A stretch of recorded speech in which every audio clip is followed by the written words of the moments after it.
America ఒక పక్కన European నాటోలకు కూడా షాక్ ఇచ్చింది. ఎప్పుడైతే వెనిజులా వాడిని పట్టుకున్నప్పుడు, వెనిజులా అధ్యక్షుడు జోలికి వెళ్ళినప్పుడు వీళ్ళందరూ సైలెంట్ అయిపోయారు. అమెరికా చేస్తున్న చర్యలు క్రమంగా యూరోపియన్ యూనియన్కే ఆందోళన కలిగిస్తున్నాయి. ఓ పక్కన ఉక్రెయిన్ యుద్ధాన్ని పెంచి పోషించి ప్రోత్సహిస్తూ దానివలన సక్సెస్ అని చెప్పేసి అందరూ బతుకుదాం అనుకుంటే లేదంటూ రష్యాకి రాసిచ్చేస్తున్నది ఒక ఎత్తు అయితే, ఆ విషయంలో యూరోపియన్ కంట్రీస్కి అమెరికాకి గొడవ వచ్చింది. యూరప్ దేశాలు ఇప్పటికి కూడా ఉక్రెయిన్కి ఆయుధాలు ఇచ్చి ప్రోత్సహిస్తున్నటువంటి పరిస్థితి.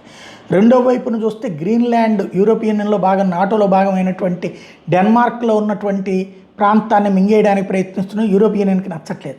దీంతో శత్రువుకి శత్రుమిత్రుడు అన్నట్టు పుతిన్ ఇప్పుడు ఏమంటున్నాడు, అమెరికాతో మీకు ఎట్లాగో ఇబ్బంది ఎదురవుతుంది కాబట్టి నాతో స్నేహం చేయండి, నేను యూరోపియన్ యూనియన్ కంట్రీస్తో ఎలాంటి శషబిషలు లేకుండా, ఎలాంటి ఒత్తిడి లేకుండా ఒప్పందాలకు సిద్ధమని చెప్తున్నాడు. అంటే పెట్రోల్ డీజిల్ లాంటివి తక్కువకి ఇస్తానని చెప్పి పరోక్షంగా చెప్పుకొస్తున్నటువంటి పరిస్థితి అనమాట.